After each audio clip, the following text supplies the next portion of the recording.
it's enough to tell me I want to do more. That's what this is for, man. Yeah. That's what it's for. Good, now get the f out. Alright boys and girls, welcome back to another video. Welcome to Kissimmee Airport. We're stood outside the Cessna Skyboat 172 670 Mike Alpha because today we are doing a discovery flight. I actually like to treat this as kind of a first lesson. Now I love being the first point of contact on these types of flights because it means I get to give someone their first experience of flying one of these airplanes. If you missed the first episode of my brand new podcast, the Welcome to the Sky podcast, you won't have heard me talk about my experiences during flight training, which includes an experience on the Discovery flight, which has stuck with me since I started flight training. And it's not necessarily the best experience, so I feel like it's important as the first point of contact for these students to give them an amazing experience, something that they'll remember in a good way for a lifetime. Something they may remember from the first experience is the position of the wings. On this aircraft you can see they are incorrectly positioned high on the fuselage, and this can cause confusion. Not as much confusion, however, as trying to close the door. Anyone who's flown a Cessna 172 Skyboat knows the struggles, and our student found that out too. That's literally him trying to shut the door. I'm not making this up, but it's not his fault. Don't design doors that are impossible to close. Smart students know that the wings are not supposed to be this high on the fuselage. They're supposed to be a little bit further down. But I'm here today to help this student get through these obstacles, get into the sky, and enjoy an amazing flight on this windy day in Kissimmee, Florida. So without further delay, let's meet today's student. My name's Trevor. I come from Ontario, Canada. Flew down here to meet Lewis and go flying with him. Been a fan of the channel for a number of years. I just recently found out that I have a grandfather, or not that I have a grandfather, but my grandfather was also a private pilot, and I just learned that. I actually have his license with me. He passed away a few years ago, and I wanted to get that license up in the air one more time. I'm llooking forward to it. I'm excited to be here. Is this the first time you've been flying? Yes, this is the very first time I've ever flown. I have had the bug for a couple of years now, and it's something that I don't know why, I can't explain it. I just have to do it. So here's my chance to do it. Beautiful. And I'm so excited. Welcome to LewDix Aviation, the home of fun-filled aviation videos. I invite you to like, subscribe, and enjoy the flight as I welcome you to the sky. LewDix Aviation videos are edited to be as entertaining as possible. This may remove context. Many procedures, situations, explanations, and flight phases have been edited out. Do not use for instructional purposes. This video is for entertainment purposes only. So what we're going to do is we're going to come out of here, and he's probably going to give us across the runway, and we're going to the runway 24, which is down the other side. Okay. But I'd like you to taxi. Okay. I think it's important for you to feel that. I mean, part of flying is taxiing. So brakes are on the top of the pedals. Yep. The bottom of the pedals are going to do nothing. In the 172s, you have to use a little bit of brake to get the thing to turn. Okay. So if you release the brakes, let's just see what the aircraft wants to do. It doesn't want to do anything because it's on a little bit of an incline. So to get it rolling forward, you're going to need to add a little bit of power. So you'll add a bit of power. Once it gets rolling, pull the power back, and then you just coast. So pull the power back now, and then go right a little bit. You have to push the top of the pedal. There you go. Perfect. You'll see, of course, as you do that, it wants to slow down. So come to a full stop by pressing both. Perfect. Beautiful. Alright. 9 ground, Sky 670 Mike Alpha, Odyssey, Zulu, Southwest departure. 670 Mike Alpha, Pacific ground, hold your position. Hold position, 670 Mike Alpha. Now, I do have a question. Yeah. Again, this comes from my simulator. When you're in the air, how often do you have to play with this? All the time. Every change in power setting, you're going to need to change the trim for that particular situation. So you'll see how we do it. I play with that thing more than anything Mike else. Alpha, runway 24, taxi via Charlie, cross runway 15 at Charlie, then Alpha Bravo. Charlie, cross 15 Charlie, Alpha Bravo, runway 24, 670 Mike Alpha. Yeah, you're constantly playing with it. It's a constant thing. So you're going to do that same technique that we just did a second ago, and you're going to take me this way. So this line here, this yellow line, you're going to follow it that way, and I'll kind of give you directions as we go. So you're going to let the brakes go, get it rolling forward, and a little bit of right brake to get it over to the right side. Perfect. We always want to taxi at a nice, brisk walking pace. Cut the right here. Perfect. You're doing what everybody does, trying to steer with this thing. Yeah, oh. A little bit of left, there you go. Sorry. That's okay, that's okay, that's going to happen. Now, should he said we were clear to cross, so I don't have to hold short of those lines. No, you don't. He's cleared us the cross on Charlie, so this is exactly what we're doing. There's a little zigzag on the runway here. Yeah. Just keep following that line. But this pace that you've got at the moment, this is a nice pace for a taxi. This is perfect. Okay. You've grasped it straight away. We're going to cut a right onto this taxiway here. But clear right, clear left, clear centre. We're good. And then just slow it down just a little bit for the turn.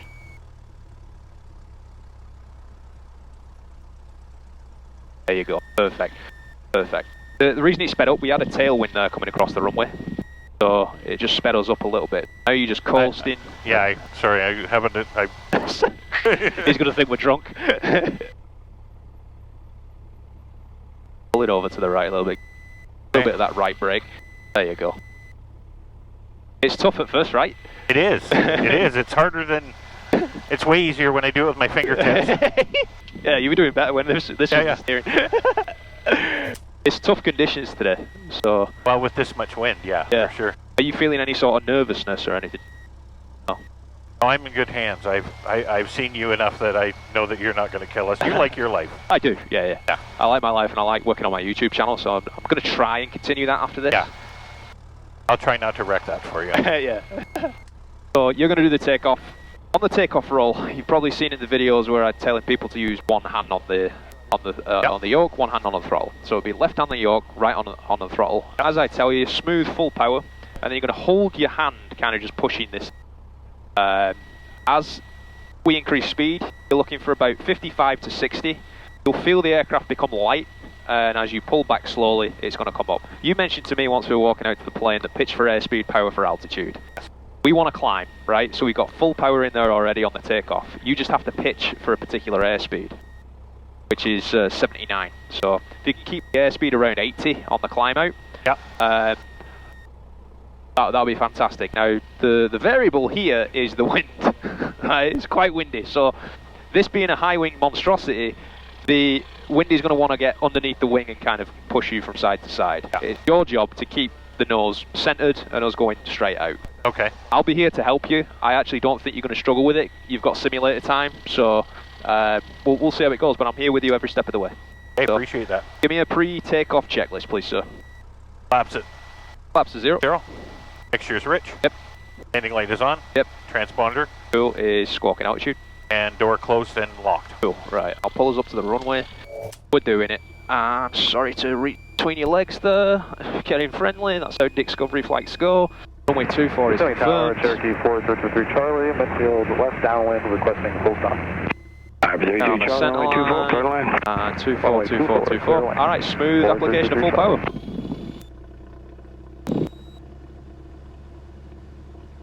Beautiful. It's all the way in, you're holding that there, hold your centre line. Airspeed's alive and the gauges are all in the green, holding the centre line. 5, you can feel it getting light, so you can probably start to pull back now at 6. Pull back slowly, a little bit more, a little bit more, a little bit more, a little bit more. Welcome to the sky, my friend. Awesome. You just took off. Now the nose immediately wants to rise. Yep. So there you go. You're an amazing job. Amazing job. Going down too much. A little bit, a little bit. There's that wind, so pull this over back to the right. Focus more of your attention outside. Okay. Because that we got yanked over there by the wind, and because you weren't looking out, you weren't correcting because you're not too familiar with what's going on here at the moment. Okay. So, sorry, I was focused on the airspeed. Absolutely, absolutely, and that's a good lesson to learn, especially first lesson in. Is to not over-focus on one thing. Got to be dynamic in the aircraft. So, Charlie is doing an amazing job. You're going to give me a turn this direction, and we're going to stop on 210. That's a beautiful bank angle. Star 2 southbound. Now, what I suggest is to pick something out in the distance for you to point the nose at.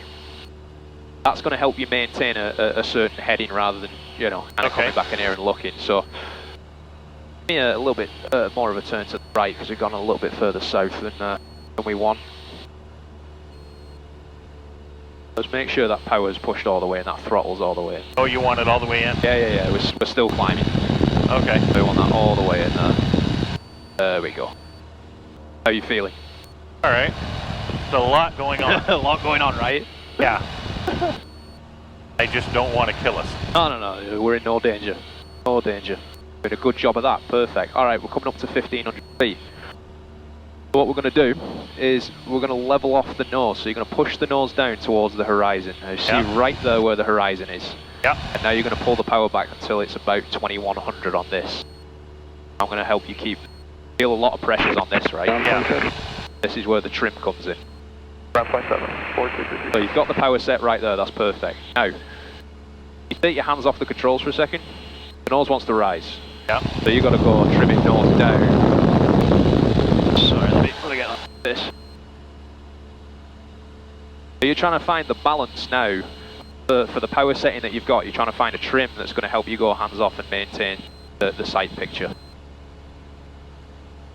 That's not bad right there. That is not bad. Found an equilibrium between this particular power setting. Now if you were to change power settings, which we'll do in a minute, you'll have to retrim. Now it doesn't mean to say that you can just go hands off the whole time. It's small corrections here and there. We're going so you can see we've climbed a little bit. Yeah. On your left side. As you, I got no Trevor right now, so it's fine. if you're climbing, you're going to see the horizon come closer to the dash. If you're descending, it's going to go further away. That's your indications as you're looking outside. You're doing it, man. Yeah, this is. Okay, I gotta say, simulators are great, but this is way better. Yeah. Much better. See that lake there? Yeah. Let's go over there. Okay. So you can point the nose towards that and maintain the nose at somewhere around that lake. That's going to keep you on heading. The horizon's gone away, so what does that mean? Okay, I'm climbing. Climbing. Boom.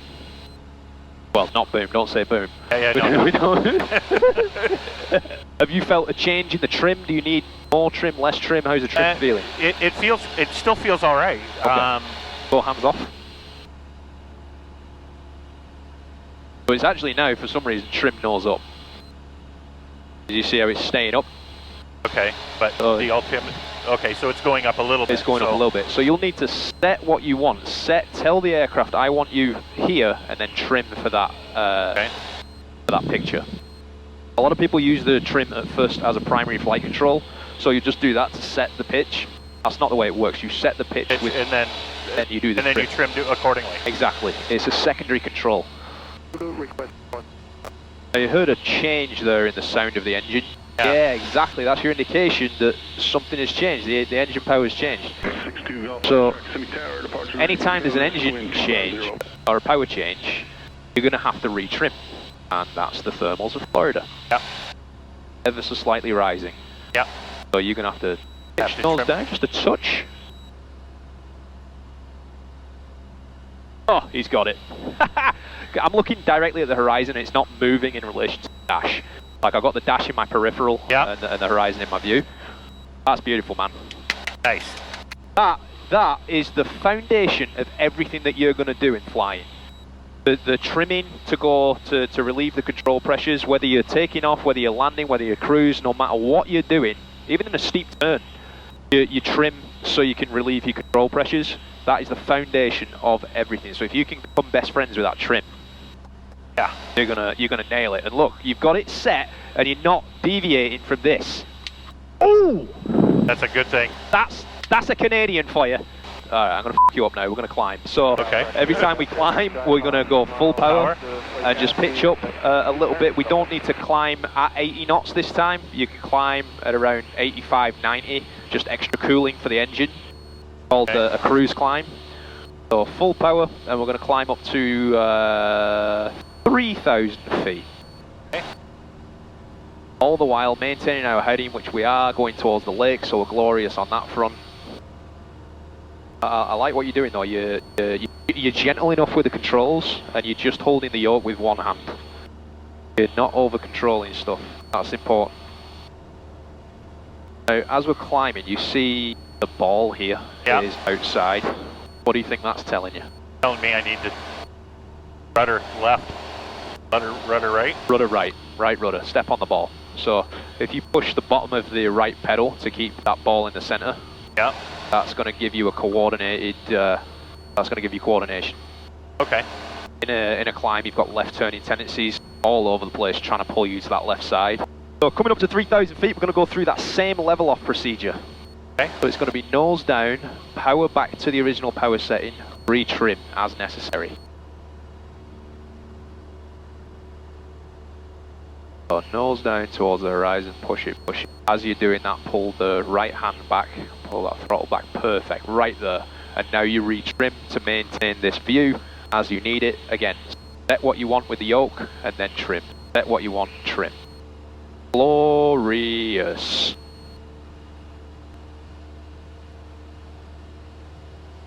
other than the bumps. Engine power change, the sound of the engine change, Yeah. so pull that back a little bit. As it increases, you're going faster, it's propelling you faster, thrusting you faster through the air, so you're getting more lift, so that's why it's trying to rise. Okay. As you're doing this, give me a right turn directly westbound, find something over that way that you want to point it towards. In a turn, the vertical component of lift is now working with the horizontal component of lift, so it splits. So you lose a little bit of vertical component of lift in a turn. So I have to pull back Exactly. and rudder. Exactly. Look at this. Even with this choppy conditions, you got the altitude is within 100 feet where I wanted it. If you can take that throughout your training to hold those standards, you're going to be glorious. If you're ever flying along, you're doing a solo cross country, let's say, flying along, and you're 50 feet high, you should have the discipline to get yourself back on altitude. You want to be nailing altitude. Nailing altitudes, nailing airspeeds, nailing headings. Doing a great job, man.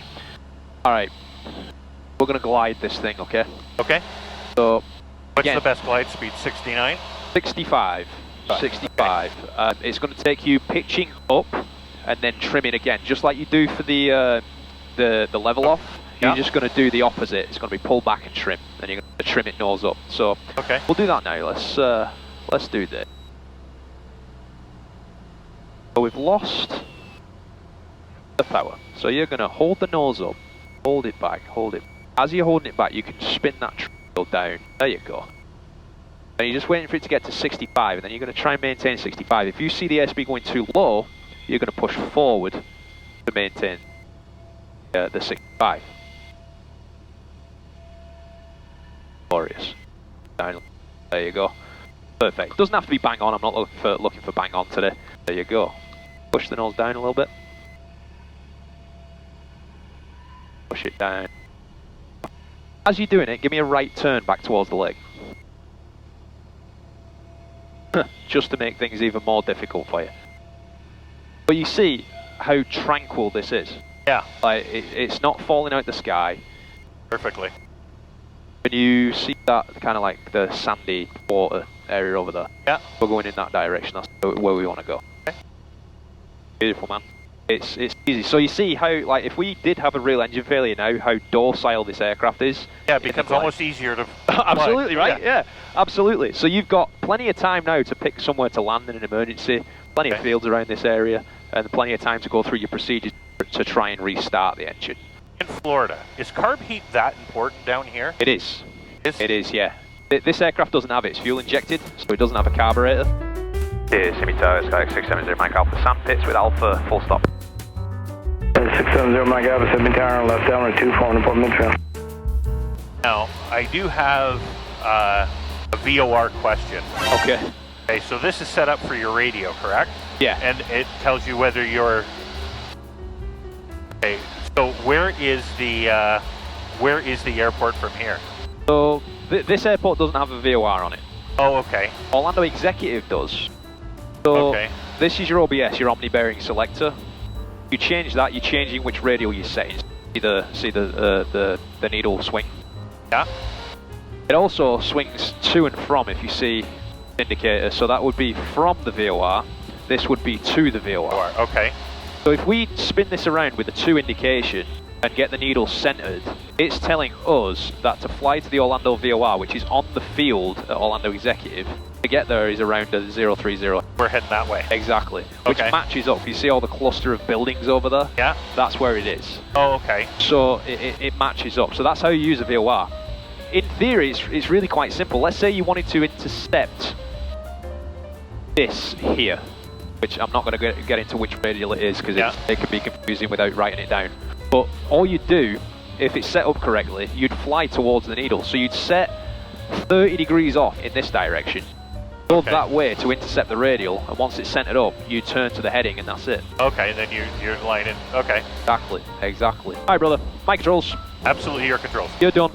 You've Thank had a you. fantastic. That's fantastic. Give me a pre-landing checklist. Okay, approach briefing. We're doing a left downwind runway 24. Seatbelts. Are on? Mixture's rich. Yes, sir. Landing lights are on. Yes, it is. The selector on both. Yes, it is. And flaps as required. Perfect. We'll do that in the traffic pattern. But how do you feel with the whole experience, man? I am. It's enough to tell me I want to do more. That's what this is for, man. Yeah. That's what it's for. I'm glad this has cemented your decision. It is. Like I knew I wanted it before. Yeah. But the fact that I've been actually able to do it and I didn't kill us enough to make me want to do it again. Yeah. Mike Alpha, keep it a little tight if you can. Runway 24, you clear the line. I'll keep it short. Clear line 24670, Mike Alpha.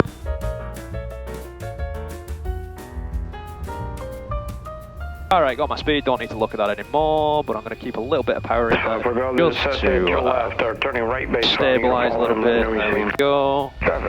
Boom. Welcome down to the ground. I like welcome to the sky better, but you know, still, this is way good.